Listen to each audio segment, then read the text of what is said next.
could Concord be gearing up for a re-release? That is the question right now. A lot of rumors going around the internet that they could be planning to do this.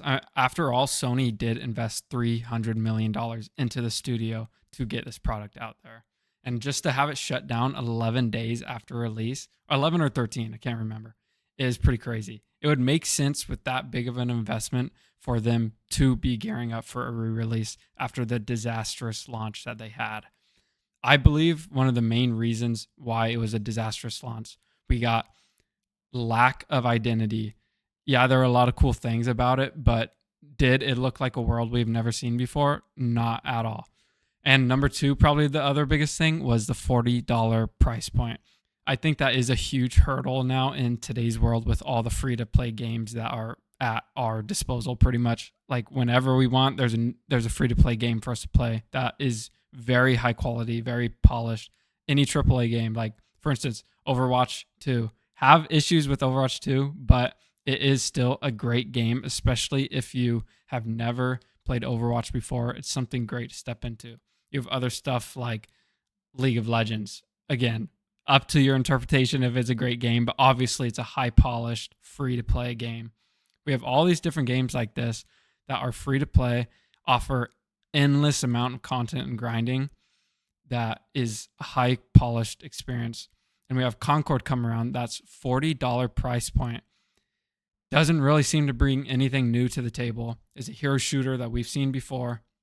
Yeah, it has some nice looking graphics, but for the most part, it's something we've all played. So, courtesy of Game Rant, we have this article here saying that Concord has been receiving updates on Steam, and we can actually see by going on Steam DB that we see these updates. This is 12 days ago. Sony QAE updated. We have 12, 11, all the way up. Let's see. I think the most recent one was even 2 days ago. Yeah, so Sony QAE. We also have one from PM Test. So it's continuing to receive updates, and we don't know why. Again, I think it makes the most sense for them to come back with a free-to-play model of this. Of course, they're going to have to rework the monetization because it's a live service game.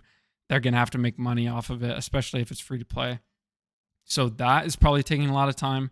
And I wonder if they're going to try and add some identity into the game. Now, we don't know anything about how soon they may be doing this, or even if they're doing this at all. But if they're going to try and add some identity into the game, that's going to take a lot more time. But that's something that will probably take years for them to do. But I think they could have a potential game here if they switch to free-to-play. I myself would be willing to try it out. After all, the gunplay and gameplay looked very fluid and clean, especially knowing that a lot of Destiny devs have worked on it. The Crucible was a great experience. Well, Crucible brought some very good gameplay to Destiny in terms of gunplay. And one of the things I always remember is how good the snipers felt in Destiny. If that's something that is evident in the game, I didn't play the beta, or I didn't even play the release when it came out. So I'm not sure how exactly it feels. But if we look at, here's this Forbes article pretty much saying the same thing. Here is Johnny T. Thank you, Johnny T, for your comment 7 hours ago. He's saying he commented on one of the post-launch articles, and Concord's gameplay is satisfying in terms of shooting. He's saying he also loved Vanilla Destiny Crucible.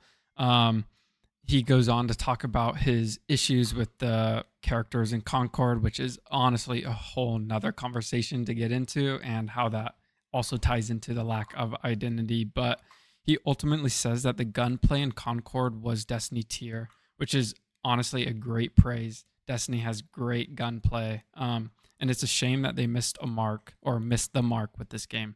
And I think he probably speaks for a lot of people.